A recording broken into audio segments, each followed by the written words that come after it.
Major funding for KPBS Evening Edition has been made possible in part by Bill Howe Family of Companies, providing San Diego with plumbing, heating and air, restoration, flood and remodeling services for over 40 years. Call 1-800-BILL-HOWE or visit billhowe.com. And by the Conrad Prebys Foundation, Darlene Marco Shiley, and by the following.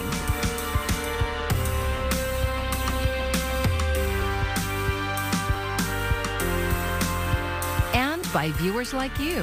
Thank you.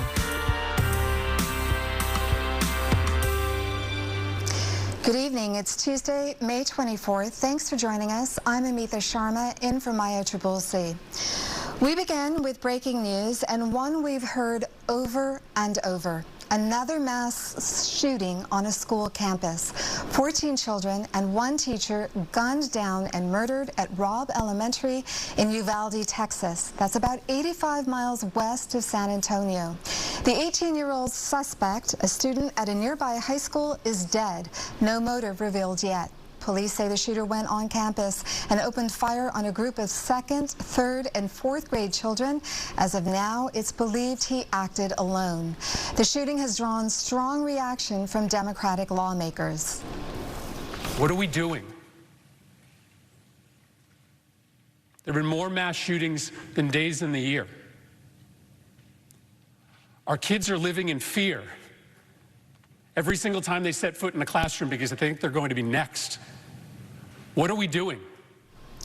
Other lawmakers are once again calling for tighter gun restrictions too.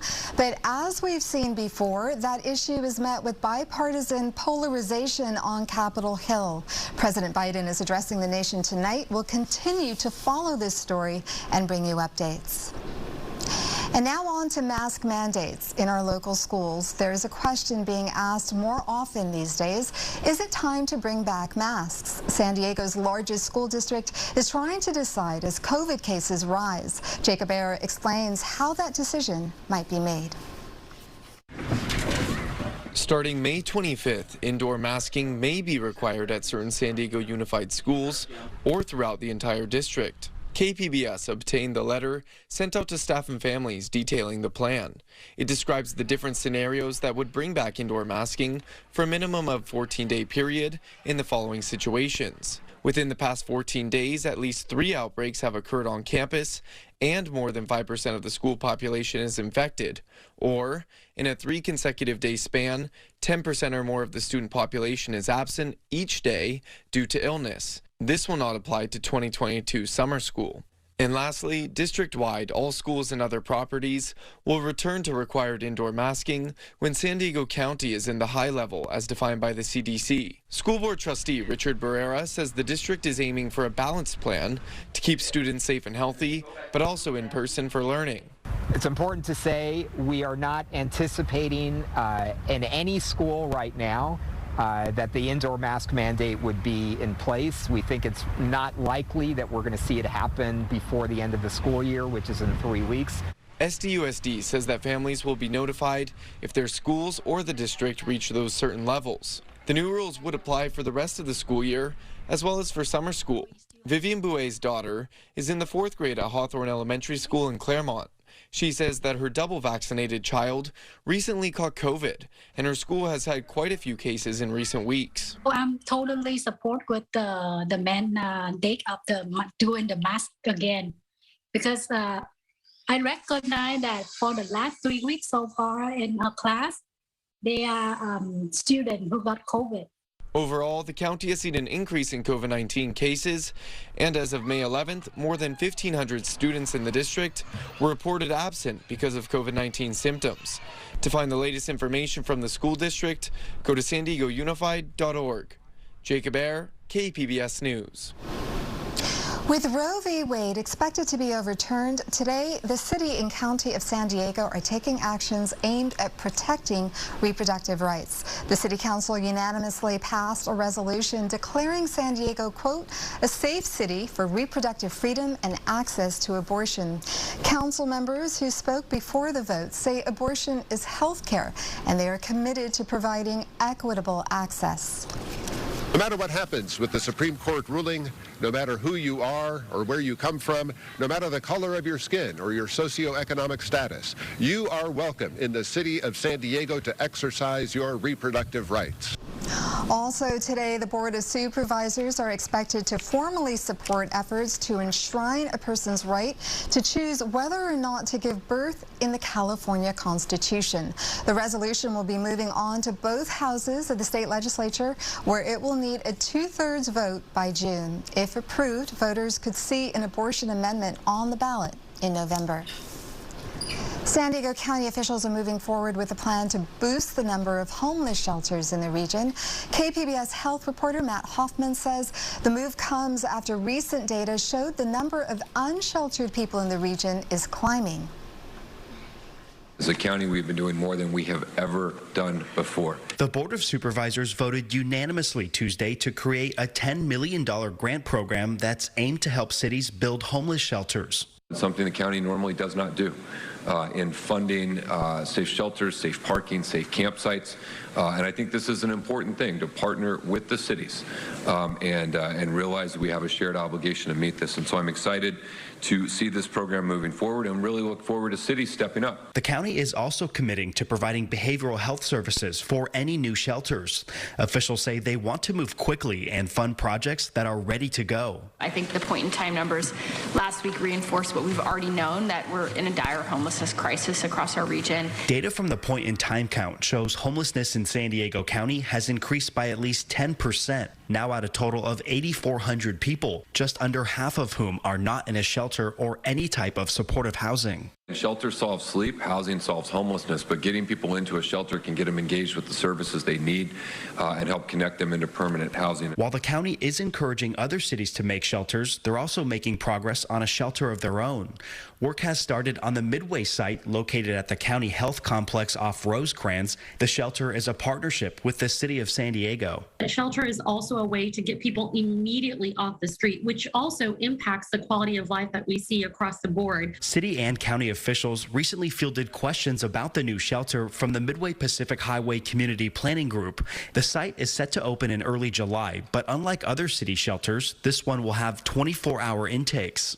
So when someone decides, okay, it's 10:30 at night, I'm done tonight, I want a place to stay, we can accommodate that. So that the model that we're building out in this shelter is a little different, to be really low barrier and to be more accommodating. On Tuesday, the County Board of Supervisors also accepted state funding for their youth housing program and homeless outreach teams.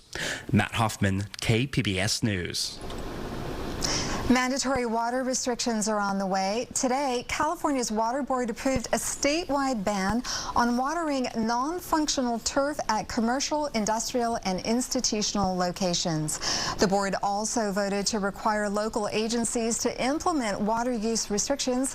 According to the U.S. Drought Monitor, San Diego County is experiencing moderate to severe conditions.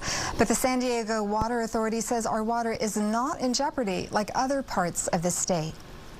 Our projections show that we have enough supplies to last us through 2045. We can forego many droughts. The state is still urging Californians to do their part by limiting outdoor watering, taking shorter showers, and using a broom instead of a hose to clean outdoors, which can save up to 6 gallons every minute. San Diego is eliminating 2 of the 5 proposals to redevelop the sports arena property in the Midway District. KPBS Metro reporter Andrew Bowen says the City Council signed off on that decision Monday. City officials already have a favorite proposal for the 48-acre property just north of downtown, Midway Rising, led by Encinitas-based developer Zephyr. It, like all the other projects, would include a mix of housing, commercial space, parks, and a new arena. Councilmember Joe LaCava says the project still needs a deeper vetting. We need to move forward. We need to cull the list so that we can focus the limited dollars and time that we have available to really figure out whether these top three really have the wherewithal to pull off the projects that they have so enticed us with. Last month, some council members said they preferred to advance all 5 proposals to the next phase of review, but all of them changed their minds by Monday and agreed to narrow the competition. That's because Midway Rising provides the most affordable housing, and state law says that has to be the priority. So it's not clear to me that even if we evaluate all 5, it will necessarily make the choice much clearer than it is today. And the more projects that we advance, the more time it will take and the more money it will cost the city. The city hopes to select a winning bidder before the end of the year. Andrew Bowen, KPBS News. The U.S. has its first confirmed case of monkeypox and at least half a dozen presumptive ones. One of those possible cases is in Sacramento County. Health experts say you don't need to panic, but you should be aware of what's happening. Amy Kiley reports. As surveillance expands, we expect that more cases will be seen. Monkeypox is showing up in the U.S. and other countries.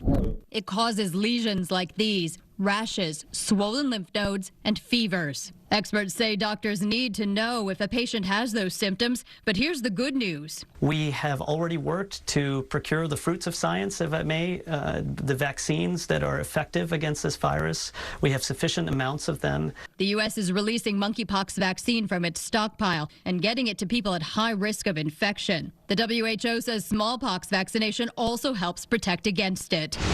Most people who are infected with monkeypox recover within 2 to 4 weeks without specific treatment. Health officials say don't worry about this becoming the next pandemic. Monkeypox spreads through very close contact, not through the air. Anyone who has direct contact with the skin lesions and anyone who has had direct contact through sex with the skin lesions, again, someone who's been infected, is at risk. Health officials say contact tracing and surveillance should help contain the disease. I think we'll have this under control in the next week or so. I'm Amy Kiley reporting. A new report is out showing which car companies are sued most often using California's lemon law. KPBS reporter John Carroll talked to one San Diegan about her own lemon horror story.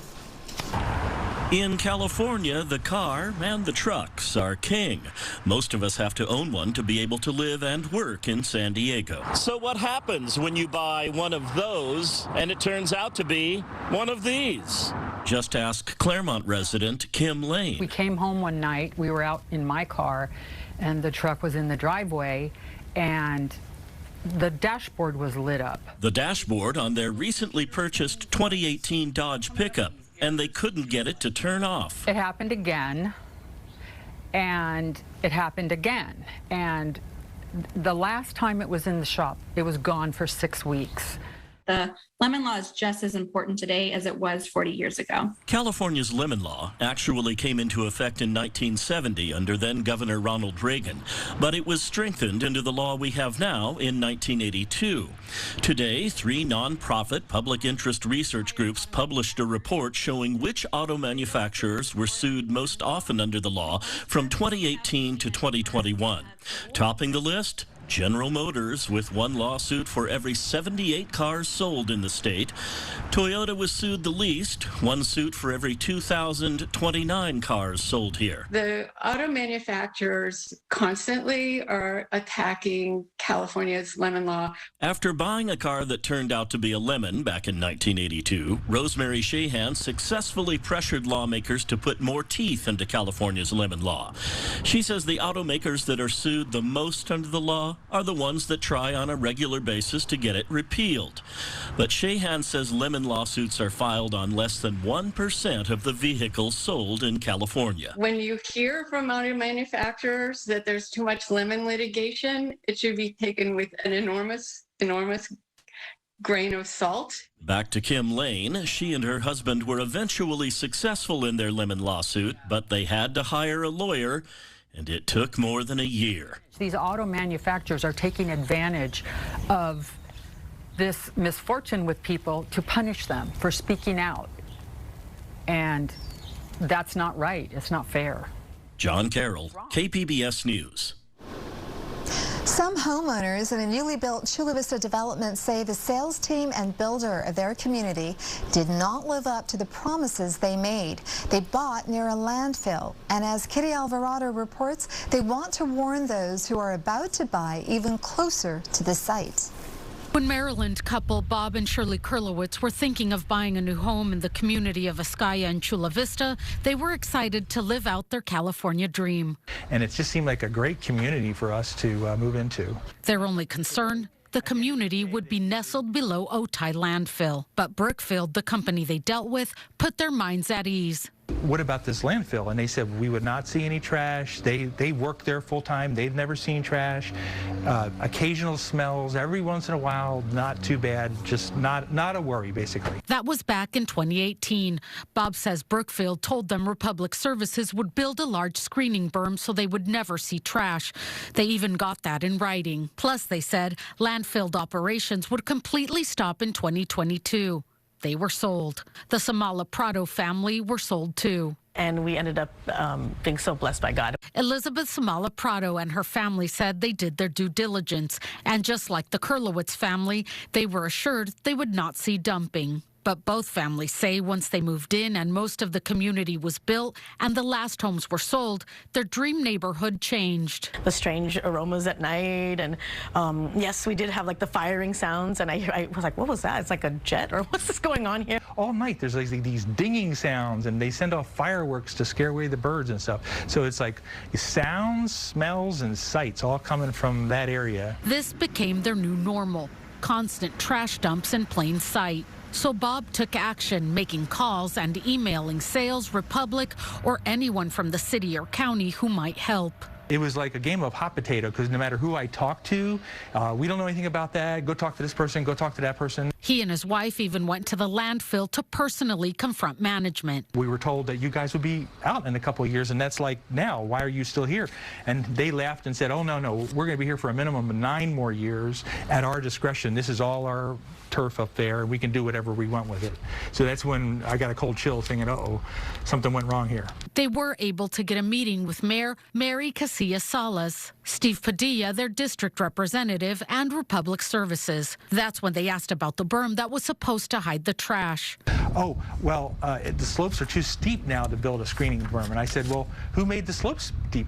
You know. They also worry about air quality and methane levels. In 2017, methane and other dangerous chemicals were found underground at the site.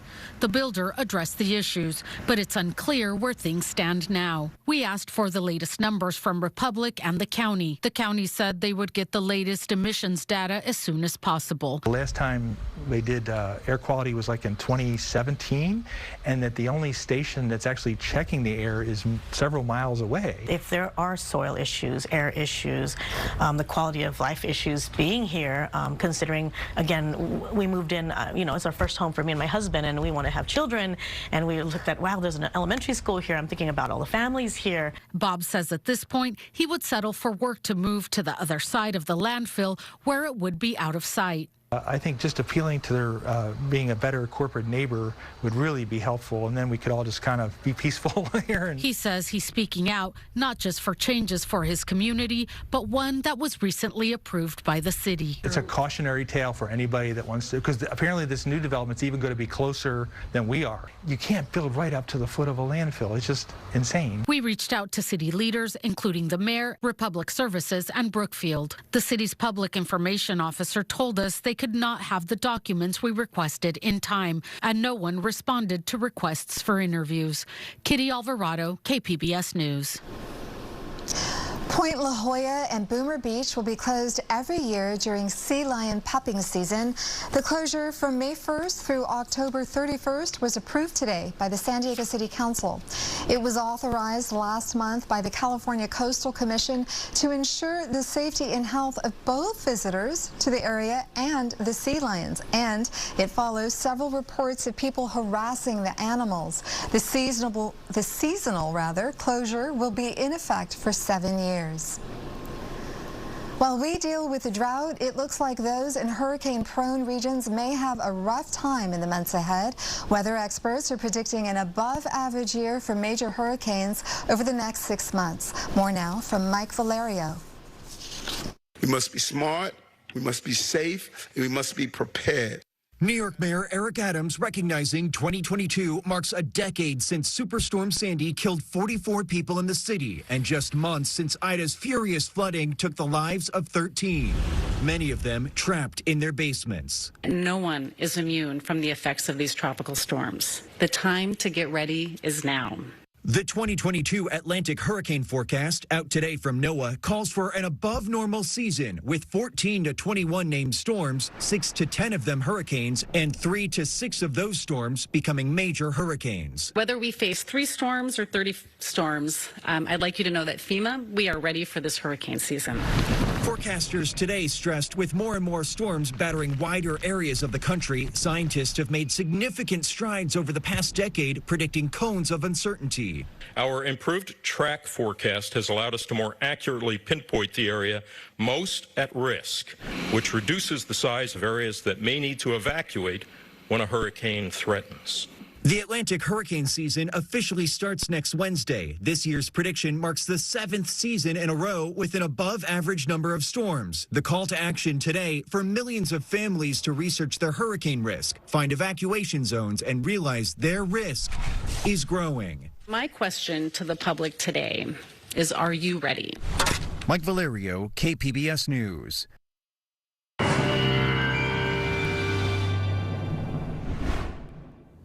Warm weather will continue across the interior Southwest, so that desert heat will continue. If you're looking for some cooler temperatures, you got to head to the coast. You'll have some low-level clouds across the area and still bone dry, no rain in sight for the next several days. The clouds, though, for this evening holding temperatures in the upper 50s for Oceanside, San Diego, some lower 60s, Chula Vista 58. More interior, where you have some of those clearing conditions, you'll cool down to the 50s for Ramona and mid-50s for Escondido, El Cajon 58. Look at the warmer weather, though, only cooling off to 70 degrees for Borrego Springs, Mount Laguna 61. Campo will be 57 degrees. All right, bone dry, as I mentioned, across the Southwest. At least you'll have pleasant conditions for places like Elko to Cedar City, out to Salt Lake, Grand Junction, down to Albuquerque. But across Southwest Arizona and across Southern California, we will start to see the heat really add up. In fact, you'll see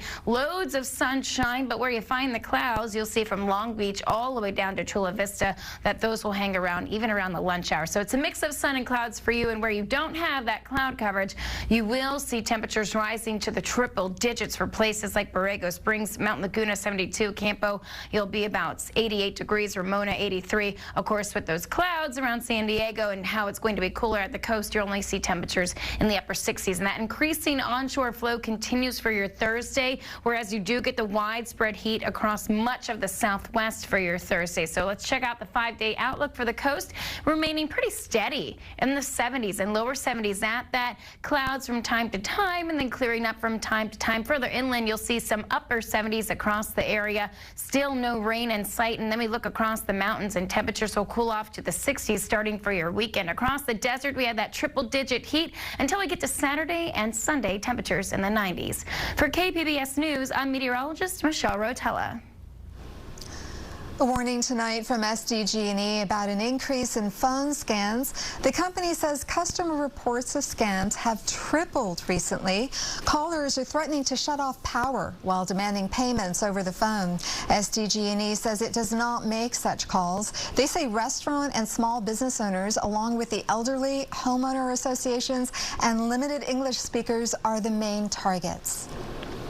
As parents across the country scramble to find baby formula, the Better Business Bureau says scammers are looking to take advantage. Chris Wynn has the key red flags to be aware of before you click buy or purchase products from strangers on social media.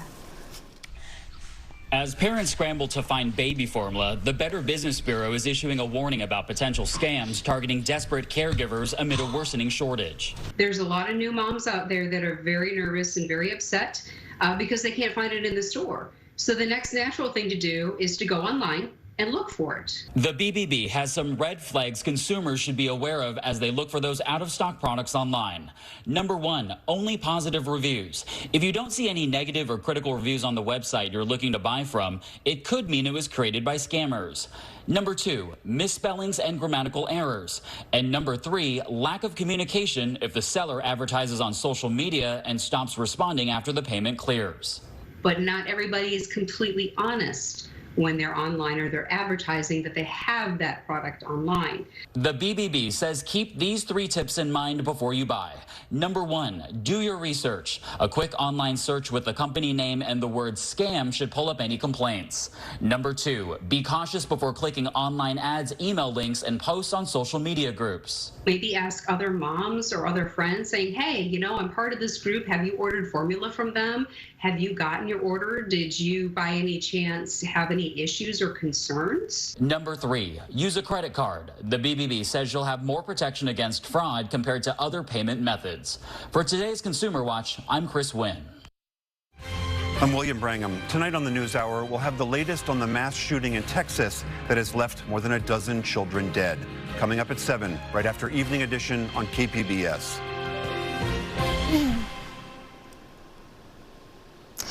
An update now on that breaking news out of Texas, where the death toll from a school shooting has risen to 18 children and 3 adults. It happened at an elementary school in Uvalde, about 85 miles west of San Antonio. The 18-year-old gunman is dead. Officials have not released a motive. It was the deadliest shooting at an elementary school since the attack at Sandy Hook Elementary in Newtown, Connecticut, almost a decade ago.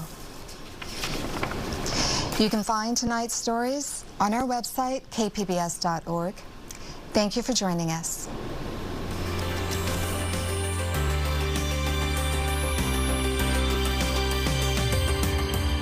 Major funding for KPBS Evening Edition has been made possible in part by Bill Howe Family of Companies, providing San Diego with plumbing, heating and air, restoration, flood and remodeling services for over 40 years. Call 1-800-BILL-HOWE or visit billhowe.com. And by the Conrad Prebys Foundation, Darlene Marco Shiley. And by the following.